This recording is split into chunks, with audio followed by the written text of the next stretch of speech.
pendant 3 longues années, une fillette de 8 ans a vécu prisonnière chez elle une maison banale, dans une rue animée, devant laquelle tout le monde passait sans que personne ne la voie vraiment. Elle a subi des coups, a passé des jours sans manger à sa faim et a été contrainte à un silence si absolu que même les murs semblaient absorber ses supplications. Aucun voisin n'a rien signalé, aucun passant n'a soupçonné l'horreur qui régnait jusqu'à ce qu'un homme s'arrête, regarde droit dans les yeux ce que toute la ville avait volontairement ignoré et, d'un seul instant d'attention, a brisé le secret qui la retenait captive. Avant que la pâle lumière de l'aube ne se fasse pleinement sentir, Marina fut réveillée non par une alarme ou un appel, mais par le bruit distinct et laborieux des pantoufles dans le vieux couloir. Le bruit s'amplifia jusqu'à ce qu'un coup violent frappé à sa porte ébranle le cadre fragile, comme pour l'obliger à céder. « Lève-toi » aboya la voix sèche et cassante d'Isabella, coupant l'obscurité comme une rafale de vent d'hiver. Étourdie, Marina s'assit sur son matelas fin. Elle tira sa chemise effilochée sur ses épaules menues, les yeux à peine ouverts non pas par somnolence, mais parce qu'ils avaient appris à fuir la moindre lueur, même les premières lueurs de l'aube. Une étroite table en bois se dressait contre la vitre dépolie, dont la surface lui servait d'atelier, de salle à manger, et même de lieu de repos tout au long de la journée. Des piles de chemises en tissu rugueux encombraient un coin, des aiguilles rouillées et des fils emmêlés jonchaient le sol, à côté de quelques bandages jaunis sa seule défense contre les profondes perforations de ses mains. Marina prit une aiguille, les lèvres pincées pour calmer ses doigts tremblants tandis qu'elle enfilait le petit chat. Un point de travers, elle le savait, attirerait la colère d'Isabella ou son avertissement toujours assoné avec un pilon en bois. Un bruit sourd derrière elle annonça l'arrivée d'Isabella avant même qu'elle n'entre. Sans cérémonie, la femme posa une assiette en porcelaine ébréchée, du riz froid noyé dans une graisse ferme, surmontée d'un poisson séché aux arêtes brisées. Elle la poussa vers Marina jusqu'à ce qu'elle vacille sur le bord. « Mange » lança-t-elle. « Travaille. Et ne m'en veux pas si tu abîmes encore une chemise. » Puis, aussi soudainement qu'elle était apparue, elle disparut, laissant Marina prendre la cuillère. Le riz froid avait un goût aussi amer que des larmes, même si Marina ne pleurait plus. Son corps avait appris à tout préserver, chaque goutte de sang, chaque once de sentiment. Une fois le maigre repas terminé, elle retourna à sa couture, chaque point étant une prière prudente contre un châtiment qu'elle n'osait pas obtenir. En milieu de matinée, elle se leva et s'approcha de la fenêtre, jaugeant l'heure à l'aide de son lointain, la sonnerie aiguë de la cloche de l'école, les cris des enfants résonnant dans la rue. Derrière le verre dépoli, des jeunes en uniformes impeccables riaient sous un ciel ensoleillé. Marina appuya son front contre la vitre froide, sa joue effleurant la peinture écaillée, et s'autorisa à imaginer quelque chose de petit, un crayon de couleur, un livre d'histoire orné d'un chat, un simple badge épinglé sur sa poitrine. Mais Isabella avait décrété qu'elle était trop ennuyeuse pour l'école, l'apprentissage, ricana la femme, était réservé aux enfants obéissants. Marina n'osa pas la défier. Elle se pencha une fois de plus sur son établi, mais sa main glissa. La couture se déchira de près de 2 centimètres. La panique la submergea, sa punition serait rapide. Isabella fit irruption, sa voix tranchant l'air. « Encore ? Combien de fois dois-je te le répéter ?» Elle saisit la chemise, la brandit à la lumière et, sans un mot, attrapa la canne en rotin qu'elle rangeait près de la cuisine. Le premier coup de fouet claqua dans le dos de Marina, elle tressaillit, puis baissa la tête lorsque les deuxième et troisième coups s'abattirent sur son épaule et son bras. L'aiguille tomba au sol avec fracas, mais elle n'osa pas la chercher. Elle serra simplement le bas de sa chemise, le seul bruit étant sa respiration saccadée et le bruit sourd de la canne. Plus tard, Marina se glissa jusqu'au robinet de la salle de bain. Une goutte d'eau gicla, agrandissant une flaque d'eau noirâtre et moisie sur le carrelage taché. Elle humidifia une vieille serviette et, les mains encore tremblantes, nettoya ses plaies du mieux qu'elle put. Du salon parvinrent les scintillements de la lumière de la télévision et les rires rauques du public d'un jeu télévisé ou des rires si lointains qu'ils la glacèrent, lui rappelant que la joie n'appartenait plus à son monde. La nuit tomba sans cérémonie. Après une poignée de pain sec, Marina s'assit à sa table, trop épuisée pour travailler, mais trop craintive pour se reposer. Sous la faible ampoule jaune, son ombre mince, fragile, de la taille d'un enfant la fixait. Dans un tiroir caché se trouvaient des bouts de tissu qu'Isabella avait oubliés. Ce soir, décida-t-elle, elle coudrait quelque chose rien que pour elle. À partir de chutes de tissu gris, elle cousit une poupée toute simple, une tête ronde, 2 bras trapus, pas de visage. De sa main gauche la droite encore meurtrie où elle créa une minuscule mèche de cheveux bleus, la seule couleur vive qu'elle put trouver. Cela lui rappela le ciel qu'elle n'avait jamais connu, au-delà d'un bref aperçu. Marina plaça la poupée anonyme près de son oreiller et murmura « Demain, je te coifferai ». Sa voix n'était pas plus forte qu'un soupir, mais c'étaient les premiers mots qu'elle prononçait depuis des semaines. Personne ne l'entendit. Elle ferma les yeux, et à côté d'elle, la poupée au visage impassible attendait un rêve. Marina ne pleura pas, elle avait depuis longtemps oublié comment. Dans le sud des États-Unis, le soleil d'avril était lourd et implacable tandis que Nathaniel Grayson arrêtait sa voiture noire poussiéreuse devant une rangée d'appartements à loyer modéré. Les murs gris écaillés, les fenêtres fermées avec du ruban adhésif, le toit en tôle rouillée témoignait de la misère et de l'abandon. Un jeune architecte à côté de lui suggéra de démolir tout le pâté de maisons et de repartir à zéro. Nathaniel secoua la tête. Ces bâtiments sont peut-être délabrés, mais ils abritent des personnes dans le besoin. Il faut être prudent. Son compagnon hésita, mais la pose de Nathaniel en dit long. Des années plus tôt, il avait défendu un projet de logement similaire pour des familles immigrées, mais 6 mois plus tard, un toit délabré s'était effondré, laissant un enfant infirme. Bien que les entrepreneurs aient répondu, la faute lui était toujours imputée, ce qui a érodé sa confiance dans les rapports de seconde main. Depuis, chaque année, il choisissait quelques sites à inspecter lui-même, toujours sans prévenir, toujours guidé par ses propres yeux.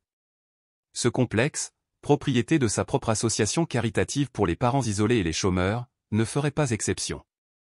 Sur le papier, tout était en ordre, les locataires payaient leur loyer, aucune plainte n'était enregistrée, les audits techniques étaient concluants. Pourtant, alors que Nathaniel avançait dans le couloir silencieux devant l'appartement 7, un silence s'abattit sur lui, un silence si profond qu'il semblait une présence. Tandis que d'autres portes laissaient échapper musique, bavardage, bruit de casserole, celle-ci était scellée derrière un épais tissu. « Est-ce que quelqu'un vit ici » demanda-t-il à l'ingénieur. « Oui, une veuve et sa belle-fille. » Nathaniel hocha la tête, prêt à continuer, jusqu'à ce qu'un léger bruit comme du métal qui glisse d'une poignée l'arrête. Il jeta un coup d'œil par une ouverture dans les rideaux et son cœur se glaça. À l'intérieur, une femme âgée aux cheveux gris emmêlés leva sa canne contre une petite fille recroquevillée au sol. Chaque coup s'abattit avec une précision brutale.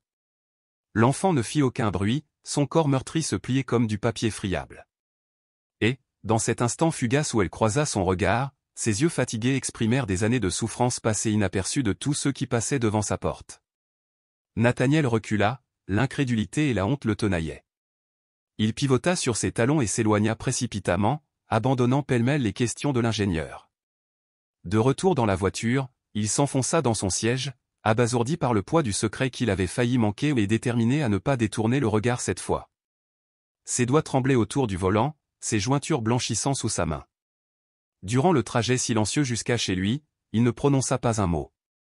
Les feux de circulation se brouillaient en bandes rouges et vertes, les klaxons résonnaient faiblement et au loin, et la musique de la radio flottait devant lui comme s'il était submergé. Le monde extérieur semblait étouffé, ses pensées absorbées par quelque chose qu'il ne pouvait pas encore nommer. Ce soir-là, plutôt que de rentrer à son appartement, il fit un détour par le bureau vide. Les plafonniers étaient éteints, plongeant la pièce dans l'ombre, seule la lumière froide d'un écran d'ordinateur solitaire éclairait les rides de l'âge gravées sur son visage. Il ouvrit le dossier du complexe immobilier. La première page montrait une photo satellite. La maison numéro 7 se trouvait parmi ses voisines identiques, un petit carré sans particularité, composé d'un toit et d'une cour. Pourtant, il se retrouva incapable de détourner le regard. Passant en revue la liste des locataires, il parcourut la liste, Isabella Whitman, résidente depuis 3 ans. Aucun cohabitant enregistré, aucun enfant, aucune remarque particulière. Il ferma l'ordinateur d'un léger clic et s'assit dans le noir, les yeux rivés sur le bureau vide. Toute la nuit, il resta éveillé, hanté par le souvenir du regard glacial d'un enfant à travers une vitre sale. Ce regard n'était ni suppliant, il condamnait. Il lui transperça la conscience. Personne ne vous fixe d'un tel regard à moins d'avoir quelque chose à cacher. Et personne ne supporte une telle peur persistante à moins de savoir que personne ne viendra à son secours. À l'aube, avant même l'arrivée de son assistant, il était déjà à son bureau. À voix basse, il dit, commencez à revérifier tous les dossiers de tutelle de tout le complexe. Dès le premier jour, sans exception. Ce n'était ni une obligation légale ni une question de protocole qui le motivait, c'était quelque chose de bien plus personnel, la prise de conscience qu'un seul regard pouvait changer le cours d'une vie. 3 jours plus tard, il retourna au complexe, cette fois à pied. Pas de papiers officiels, pas de plan, pas d'entourage, juste un homme guidé par son intuition.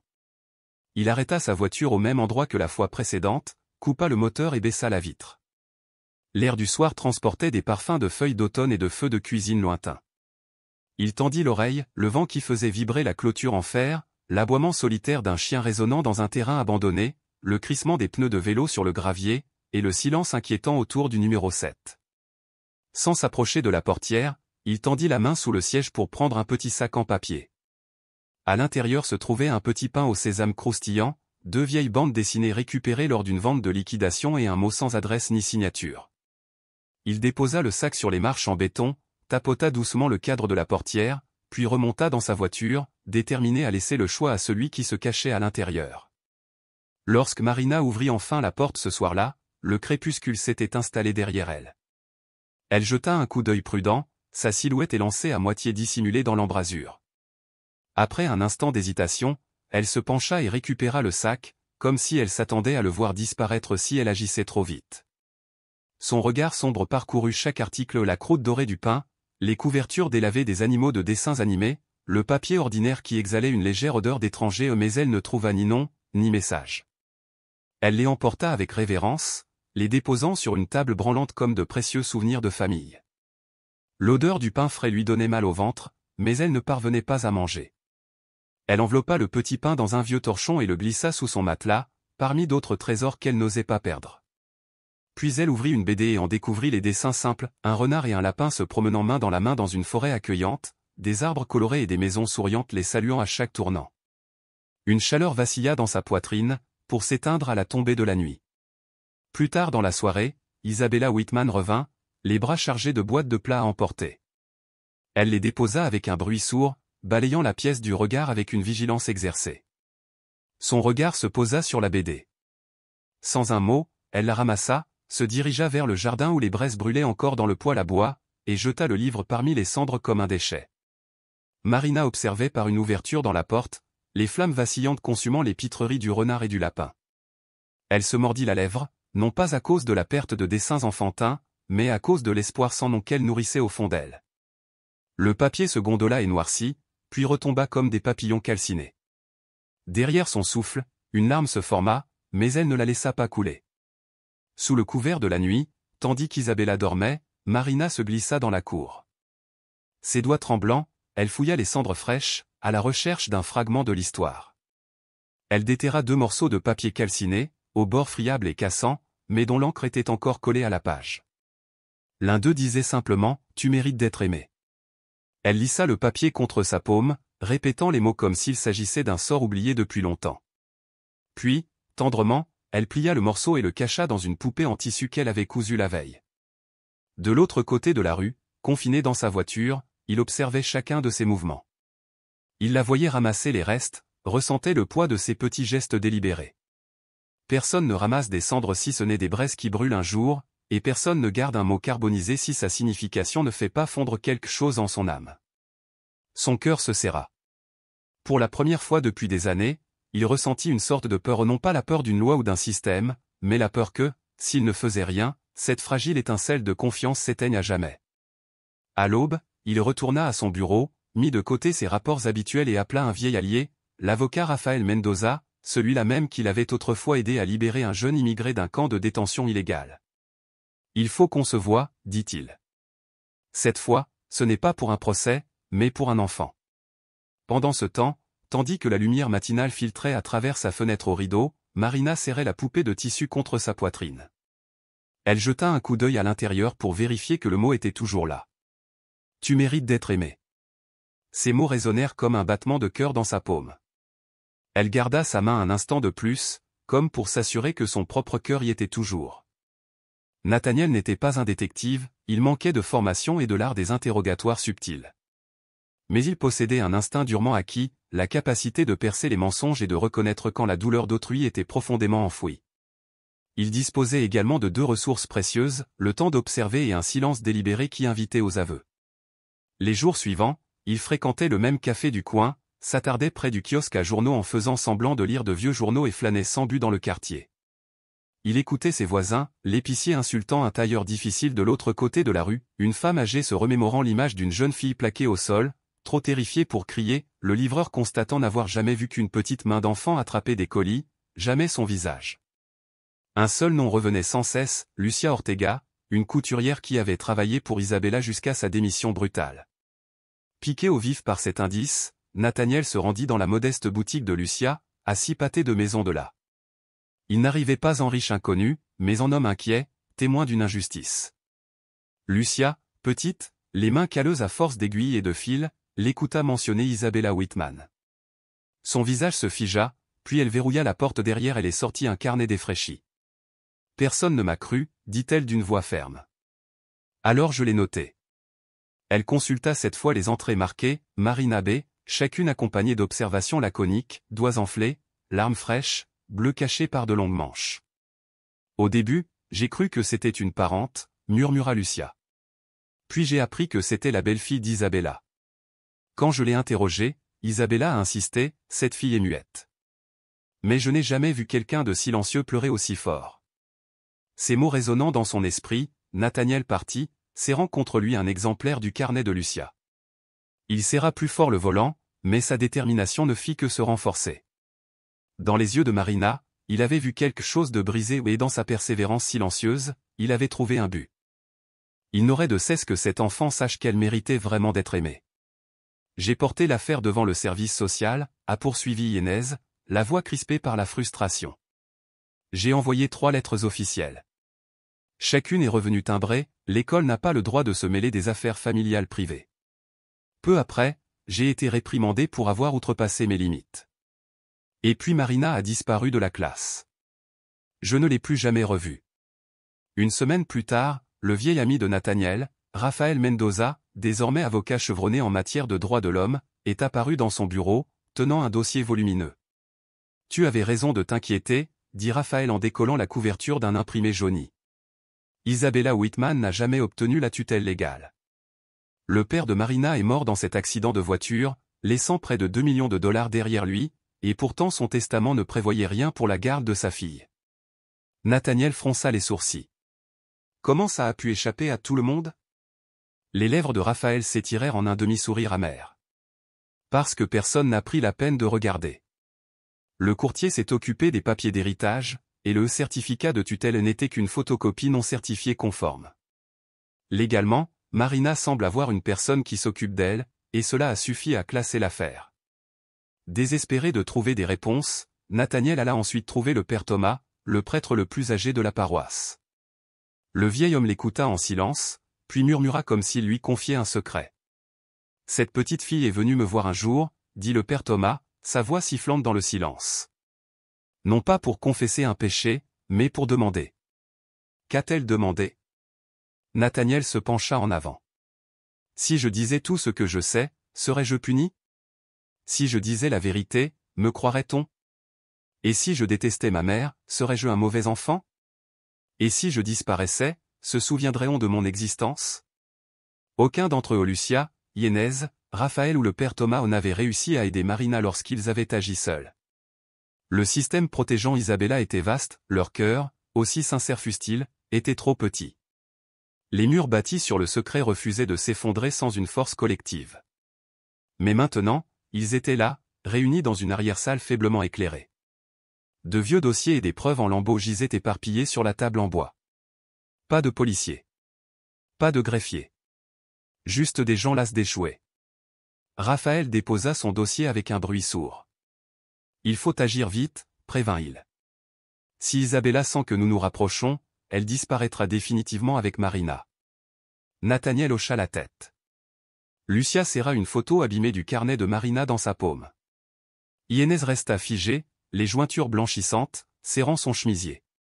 Le père Thomas murmura une prière silencieuse, les yeux fermés. Leur résolution, tacite mais unanime, n'était plus une simple bataille juridique, mais un vœu solennel de sauver un enfant que personne d'autre n'avait osé protéger. Enfin, ils étaient unis. Et pour la première fois depuis des mois, une fragile lueur d'espoir prit racine. La maison numéro 7 s'était plongée dans un silence inquiétant ces derniers jours, non pas la paix, mais le calme calculé d'un prédateur observant sa proie. Les accès de colère d'Isabella avaient cessé, plus de cris tonitruants, plus de vaisselle brisée, plus de cannes brandies. Au lieu de cela, elle était assise tranquillement de l'autre côté de la pièce, observant Marina avec la patience détachée d'un chat. Chaque respiration incontrôlée de l'enfant lui semblait une intrusion. « Tu ne dîneras pas ce soir », décréta Isabella lorsque Marina eut fini de raccommoder la dernière couture avec un seul fil effiloché. « Tu es en retard, et tu dois apprendre la ponctualité. » L'estomac de Marina gargouillait. La faim était devenue une douleur constante dans sa petite silhouette, une douleur qu'elle avait appris à apprivoiser jusqu'à devenir palpitante comme une pierre sourde. Sa vision se brouillait, la faible lumière de l'ampoule se transformant en une tache jaune. Le repos est un luxe, continua Isabella avec ce refrain répété. Tant que tu respireras, tu travailleras. C'est ton destin. Et ainsi Marina cousait sous le chuchotement du sablier jusqu'à 3 heures du matin, chaque paupière tombante étant sanctionnée par un coup sec à la porte. Les voisins, s'ils entendaient, préféraient la surdité à l'implication. Une fois le dernier point réalisé, Marina se glissa dans un coin, serrant contre elle le seul objet qui lui restait, une poupée en tissu déchiré. Ses cheveux en laine bleue étaient couverts de poussière, elle ne les avait jamais essuyés. Dans son esprit, la poupée lui ressemblait davantage ainsi, usée, négligée, mais toujours intacte. À l'aube suivante, Marina se dirigea vers la fenêtre pour vider les poubelles et découvrit une marguerite blanche posée sur le rebord. Parfaite et fragile, elle semblait un cadeau impossible. Elle scruta le couloir vide, puis cacha la fleur dans sa poche, craignant non pas d'être surprise, mais d'oser espérer. L'espoir, apprit-elle, rend vulnérable. Mais Isabella le remarqua. Cet après-midi-là, elle ouvrit la poche de Marina et en sortit la fleur délicate comme un fruit avarié. Marina retint son souffle. Isabella l'examina à la recherche d'un battement de cœur, puis l'écrasa sous son talon. Pas de fureur, pas de cri, juste un pas mesuré. Pourtant, Marina sentit son propre cœur se briser. Cette nuit-là, l'appétit n'était plus une douleur, mais un poids de plomb qui lui pesait sur les côtes. Elle murmura à sa poupée, d'une voix si douce que même le silence s'efforçait de l'entendre, « Personne ne vient nous sauver, n'est-ce pas ?» Le silence répondit. Nuit après nuit blanche, le monde de Marina se réduisait au bourdonnement de ses oreilles, à l'odeur du tissu usé, à la pression incessante de l'aiguille. Le sang affluait au bout de ses doigts, mais elle ressentait à peine la douleur, jusqu'à ce qu'un petit cri étranglé s'échappe de ses lèvres, tremblante de toute l'angoisse qu'elle avait ravalée. Isabella fit irruption dans la pièce. « Tu es fou, lança-t-elle. Tu vas réveiller tout l'immeuble. » Marina soutint son regard avec des yeux nouvellement clairs et brillants et ni suppliants, ni honteux, mais brûlant d'une pointe de violence. Isabella marqua une pause, frappée de silence par cette transformation soudaine. L'enfant devant elle ne ressemblait plus à la fille timide qu'elle avait dominée, mais à une tempête qui prenait de l'ampleur. Quand la porte claqua, Marina s'effondra au sol. Plus de larmes, plus de tremblements en juste un creux où la peur avait autrefois vécu, résonnant maintenant avec la pulsation ténue de quelque chose d'autre, la volonté de vivre. Elle avait retrouvé sa propre voix. Un courant d'air s'insinua par la porte et emporta un pétale brisé contre le mur, déformé mais intact. Dehors, la porte métallique du couloir grinça comme un soupir las. Nathaniel arriva au numéro 7 cet après-midi-là, dossier en main, prétendant effectuer des inspections de sécurité de routine. Le regard noir d'Isabella l'accueillit, une marque d'acier sur son visage pâle. « Il n'y a rien à inspecter, dit-elle froidement. Tout est en ordre. Toutes les unités doivent être vérifiées, répondit Nathaniel, calme et inflexible. Derrière la porte entr'ouverte d'Isabella, Marina jeta un coup d'œil à travers le rideau, respirant courageusement. « Pars », lança Isabella d'un ton sec. « Sans mandat, tu n'iras pas plus loin. » Puis le verrou s'enfonça dans un déclic décisif. Nathaniel entra dans l'ombre du couloir et tapota les papiers dans sa poche, leur atout juridique, tous n'attendant qu'une chose, les propres mots de Marina. À l'intérieur, Marina ouvrit la couture du dos de sa poupée pour révéler 2 bouts de papier. L'un portait le message de bande dessinée effacé, « Tu mérites d'être aimé ». L'autre, écrit de la main tremblante de Marina, disait, « Si quelqu'un trouve ceci, je ne veux pas partir. Je ne veux pas partir avec elle. Je veux juste rester ici. » D'une honnêteté déconcertante, cette confession a fait battre son cœur plus vite, non pas à cause de la peur, mais à cause de la clarté de la vérité. Plus tard, Claudia, sa seule amie, glissa un sac de viennoiserie dans la porte. À l'intérieur se trouvait un mot plié, « Je te vois. » Même si tu ne peux pas parler, je parlerai pour toi. Marina le serra contre son cœur, sa poitrine se serrant d'une étrange douleur douce amère. Elle répondit silencieusement, glissant son « merci » sous une brique instable où Claudia jetait souvent un coup d'œil.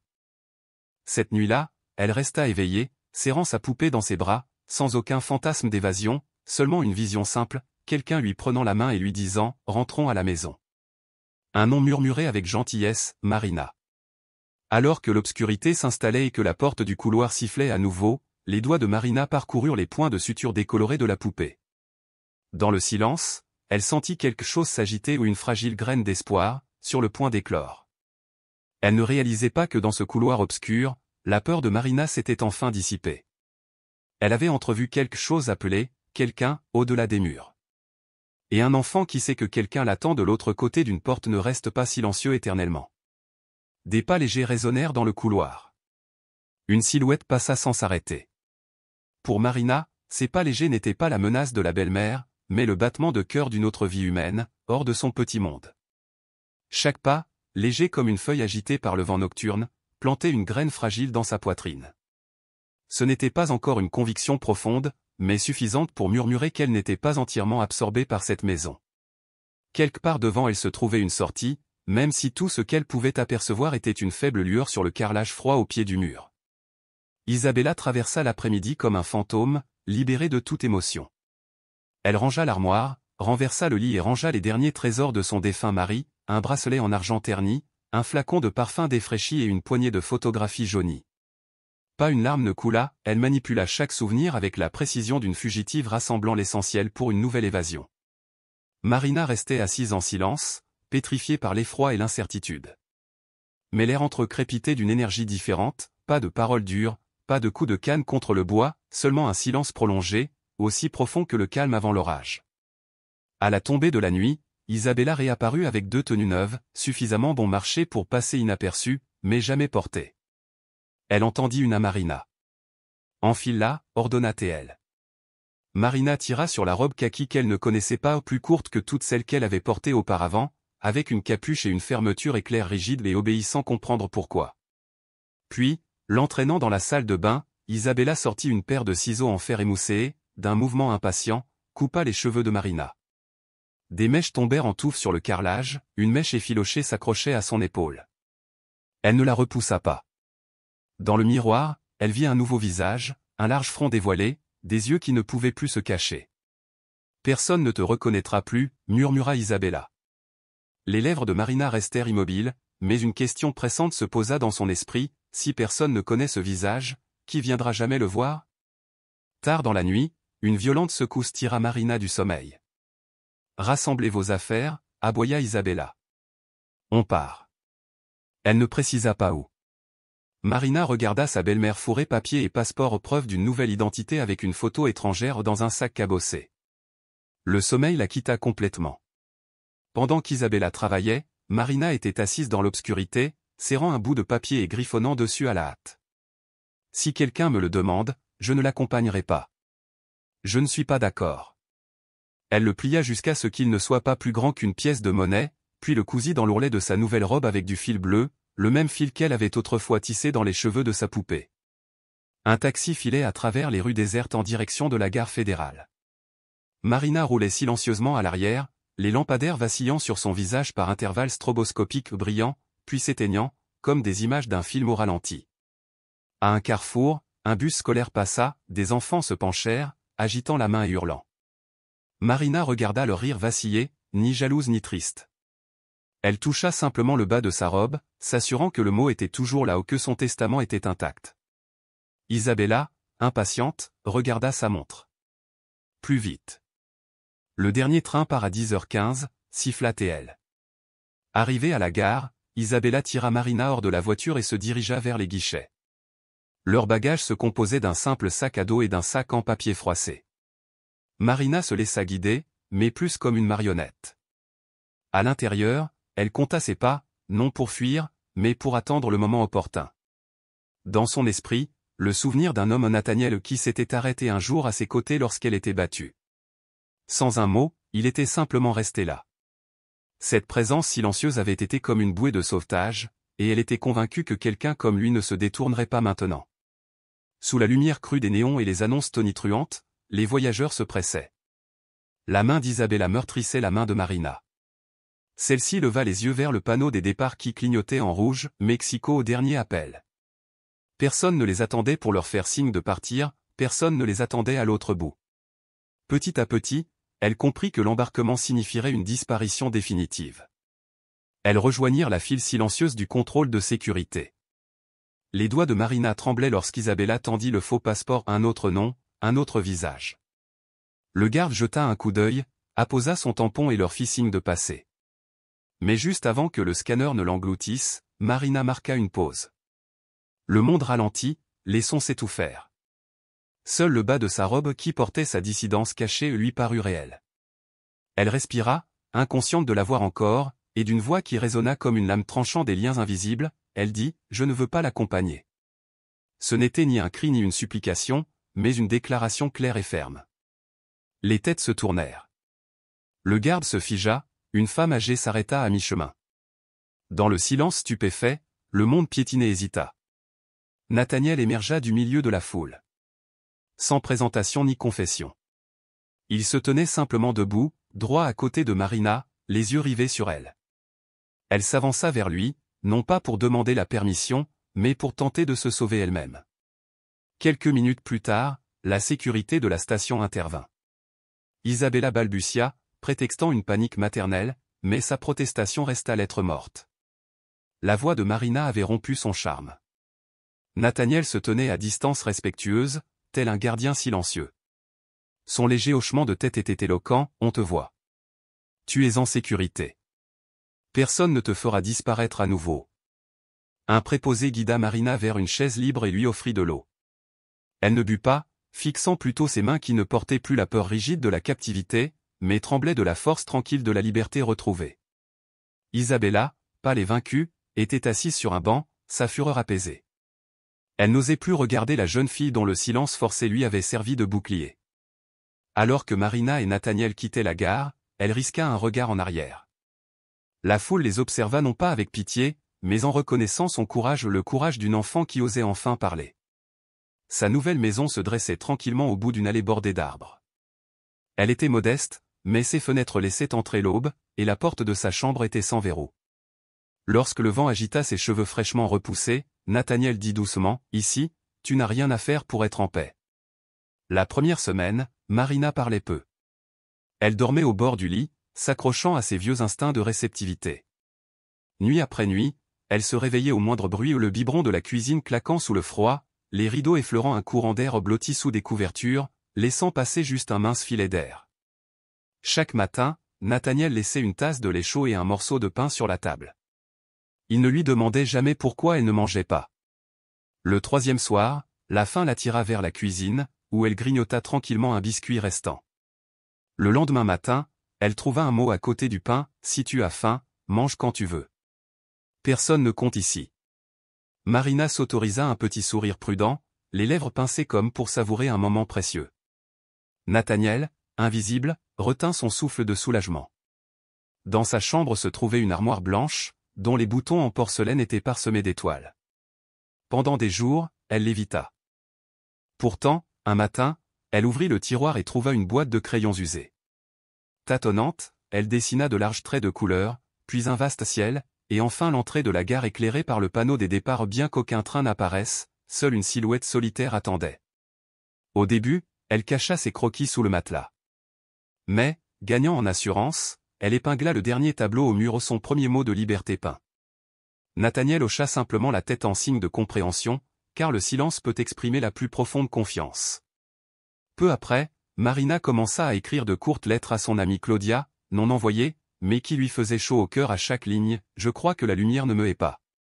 J'ai cru autrefois que l'obscurité était une punition, mais maintenant, je vois que c'est simplement un endroit où je n'ai plus besoin de me cacher. » Un après-midi, elle marcha avec Nathaniel jusqu'au ruisseau derrière la maison, portant une petite boîte en bois. Au pont en rondin, elle l'ouvrit pour révéler sa vieille poupée en tissu, celle qu'elle serrait dans ses bras tous les soirs dans cette pièce sans fenêtre. Elle retraça ses poings décolorés, puis la laissa doucement tomber dans l'eau courante. La poupée tournoya doucement comme pour lui faire ses adieux, puis s'éloigna au détour du virage. Nathaniel ne dit rien. Marina ne dit rien.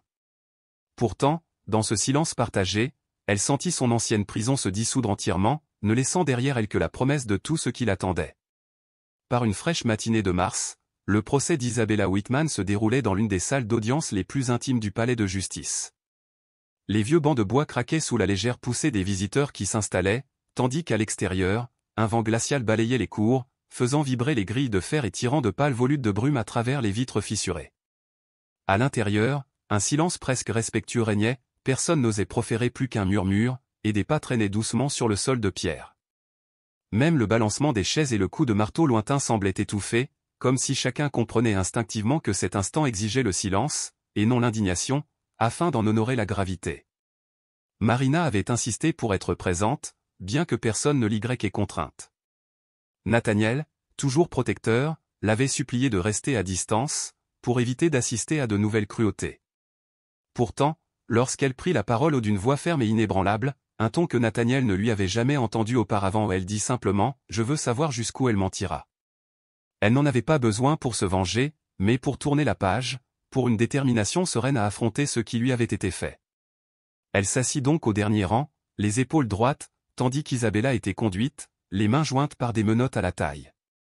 Les agents chargés de l'arrestation la guidèrent calmement, elle ne leur demanda pas grâce. Elle ne s'affaissa pas de chagrin ni ne baissa la tête de honte.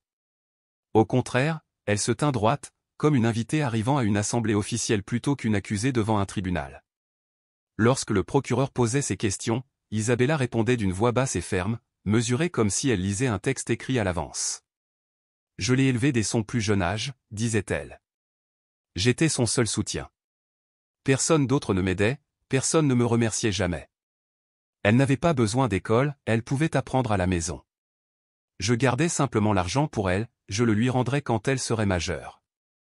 Et si j'ai décidé de l'emmener à l'étranger, c'est parce que l'environnement lui promettait un avenir meilleur. Je n'ai commis aucune faute. » Tout au long de son témoignage, elle n'a jamais prononcé le nom de Marina. Elle l'appelait plutôt « ça », la fille, cet enfant. Chaque syllabe sonnait creux dans le silence, comme si Marina n'existait que comme un concept abstrait dans le récit d'Isabella ou jamais comme une personne avec des sentiments, des souvenirs ou une vie indépendante de sa volonté. Marina resta assise, immobile, à ce dernier siège, l'expression indéchiffrable. Elle ne s'effondra pas, ne recula pas et ne cacha pas son visage. Elle ne lança pas de regard furieux ni ne rechercha la pitié. Elle fixa simplement la femme assise sur le banc des accusés, froide et posée, sans le feu de l'indignation ni le triomphe creux d'un regard victorieux. Dans ce silence silencieux, c'était comme si Marina avait scellé la porte du tribunal derrière elle et ne se retournerait plus jamais. À côté d'elle, Nathaniel demeurait stoïque, mais sa main reposait sur le dossier de la chaise de Marina, un serment silencieux de solidarité. Lorsque le juge autorisa les victimes à soumettre des déclarations personnelles par écrit, Marina se leva et s'avança. Sans un mot, elle tendit une petite enveloppe sans prétention, le papier légèrement froissé, le contenu gardé précieusement. Le juge déplia le mot et lut « Si quelqu'un me le demande, je ne l'accompagne pas. Je ne suis pas d'accord. » Les mots eux-mêmes étaient simples, mais dans la salle silencieuse, ils résonnèrent comme un cri enfin libéré. Ce n'était pas l'éclat d'un témoignage dramatique, mais le témoignage brut et vivant d'une voix d'enfant, longtemps étouffée, désormais mise à nu. Lors des plaidoiries finales, l'avocat de la défense, Raphaël, marqua une pause et regarda Marina droit dans les yeux, comme pour puiser de la force dans sa résolution silencieuse. Puis, d'une voix douce mais tonitruante, il observa, parfois, le plus terrible n'est pas l'acte lui-même, mais la capacité de le commettre sans en reconnaître le caractère répréhensible. La salle d'audience assimila cela, chacun tendant l'oreille, sentant le poids de ses paroles retomber comme de la poussière autour de lui. Lorsque le juge prononça la sentence 8 ans de prison, sans possibilité de libération conditionnelle et l'annulation complète de toute prétention financière d'Isabella sur l'héritage de Marina où il n'y eut aucun tollé. Isabella ne protesta pas, ne laissa pas échapper un cri d'injustice. Au contraire, un demi-sourire cruel se dessina au coin de ses lèvres, son expression oscillant entre la moquerie et la simple satisfaction. Marina regarda Isabella être emmenée, leurs regards se croisant l'espace d'un instant. Marina ne baissa pas les yeux, elle resta droite, comme pour déclarer silencieusement que ce chapitre de sa vie était enfin clos. Dehors, dans la cour du palais de justice, le soleil se levait, dorant les murs de pierre. Nathaniel tendit une bouteille d'eau à Marina sans un mot. Elle dévissa le bouchon, sentit une bouffée de froid dans ses paumes et la porta à ses lèvres. Le liquide frais glissa dans sa gorge. Une soudaine rafale de vent lui ébouriffa les cheveux, mais pour la première fois depuis aussi longtemps qu'elle se souvienne, elle ne frissonna pas. « Tu vas bien ?» demanda Nathaniel doucement. Marina hocha la tête, non pas par simple courtoisie, mais parce qu'elle allait vraiment bien. Elle avait regardé cette obscurité droit dans les yeux et c'était fini. Ce soir-là, de retour chez elle, Marina se tenait devant son armoire. Elle ouvrit les portes et s'arrêta, tandis que le soleil illuminait une rangée de vêtements soigneusement suspendus. L'air était chargé d'un léger parfum de tissu frais, comme si chaque pièce l'avait patiemment attendu. Elle choisit une robe simple, aux couleurs douces mais agréables à l'œil, et l'enfila. Dans le miroir, elle observait son reflet non pas pour mesurer sa beauté, mais pour confirmer la réalité, c'était son corps, entier et intact. Elle porta une main à sa joue non pas pour essuyer des larmes, car aucune ne coula mais pour sentir sa propre peau, lisse et vivante. Elle passa ses doigts dans ses cheveux qui avaient enfin commencé à repousser. N'étant plus un objet à dissimuler, elle était redevenue elle-même. Au dîner, elle s'assit à table bien avant que la lumière de la cuisine ne soit allumée. Elle mangea ses légumes, porta du riz à sa bouche, but une gorgée d'eau avec un calme délibéré. Elle ne jeta pas un coup d'œil furtif à l'horloge ni pour voir si Nathaniel la regardait. Lorsqu'il se leva brièvement pour prendre le sel, il la trouva assise là, le dos droit, les mains jointes silencieusement devant elle. Ce fut un court instant, mais pour lui, il en dit long, elle était présente, pleinement et sans peur. Une semaine plus tard, le bus scolaire jaune serpentait sur un chemin de terre brûlé par le soleil, bordé de chaumes dorés laissés après la récolte du blé. À l'intérieur, les enfants bavardaient avec enthousiasme, ponctués d'éclats de rire qui résonnaient dans l'allée. C'était leur premier pique-nique du trimestre de printemps, et la joie était contagieuse. Marina était assise près de la fenêtre, un sac à dos beige usé sur les genoux. Ses cheveux courts, autrefois inégaux et clairsemés par le stress, repoussaient maintenant en ondulations lisses. Le teint légèrement bronzé de sa peau brillait sous le soleil de l'après-midi. Elle regardait au-delà, absorbée par le monde qu'elle avait autrefois redouté de rencontrer. À son poignet fin reposait un bracelet en fil lavande, tissé avec amour le matin même par son amie Claudia. « Bonne chance pour ton premier jour de voyage », avait murmuré Claudia en glissant dans la main de Marina le petit dessin froissé, 2 maisons, une grande, une petite, reliées par un chemin sinueux. En dessous, au crayon doux, le message « Nous avons tous un chez nous ». Marina avait seulement esquissé un sourire timide, puis glissé le dessin dans sa poche. Elle réalisa que son chez-soi n'était plus un lieu où se cacher du passé, mais un espace auquel elle pouvait appartenir. Leur destination était un parc verdoyant de banlieue, où une pelouse verte s'étendait sous de vieux chênes et où une modeste aire de jeu bordait une prairie herbeuse. La classe se divisa en équipes pour le tir à la corde, le chat et le lancer d'anneaux. Marina rejoignit le groupe de lancer d'anneaux. Ses premiers essais firent tomber les anneaux en plastique de travers, provoquant des rires compatissants chez ses camarades. Elle ne recula pas et ne rougit pas de gêne. Avec une douce résolution, elle réessaya et, au 3e lancer, l'anneau atterrit au sommet du poteau. Des applaudissements et des acclamations fusèrent, et quelqu'un cria « Frappe !». Les lèvres de Marina s'étirèrent en un sourire sincère, chaleureux et spontané. Alors que les enfants se précipitaient vers les couvertures de pique-nique pour déjeuner, Claudia glissa un bras sous celui de Marina et lui serra la main. « Tu lances mieux qu'avant », dit-elle. Marina inclina simplement la tête, mais ses doigts restèrent entrelacés avec ceux de Claudia. Dans cette étreinte silencieuse, il n'y avait aucune tension, seulement le réconfort de l'amitié. Sous un feuillage dense, leur enseignante, Madame Inir, observait depuis le banc de touche, carnet de score à la main. C'était son premier jour de retour dans son ancienne école en tant qu'observatrice, après avoir postulé à un transfert des mois auparavant. Elle assista au lancer triomphal de Marina et sentit les larmes lui monter aux yeux non pas de chagrin, mais de soulagement que cet enfant, autrefois si fragile, ait retrouvé sa force. Elle se détourna, essuyant une larme de son poignet, le cœur léger, sachant que Marina ne serait plus perdue.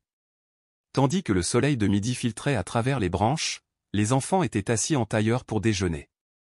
Marina déballa ses sandwichs au beurre de cacahuètes, ses tranches de pommes et sa brique de lait. Nathaniel lui avait proposé d'échanger ce qui lui déplaisait, mais aujourd'hui, elle mangea tout au plus besoin d'accumuler des morceaux pour le lendemain, plus besoin de rationner la nourriture comme si c'était la dernière. Une fois le pique-nique terminé, les enfants remontèrent dans le bus, d'abord réticents, mais leur déception disparut devant la promesse de sucettes et de nouvelles blagues. Marina retourna à sa place côté fenêtre. Cette fois, au lieu de contempler l'horizon, elle baissa les yeux sur ses baskets blanches impeccables, dont les lacets étaient légèrement défaits. Ce matin-là, Nathaniel lui avait montré une fois de plus comment les resserrer, elle avait trébuché à l'entraînement, mais avait persévéré et maintenant, plus besoin d'aide. Alors que le bus s'arrêtait devant le portail de l'école, l'institutrice appela chaque enfant par son nom, confirmant leur rendez-vous. Lorsqu'elle demanda à Marina, avec la même douceur qu'elle employait pour chaque enfant, Marina leva les yeux.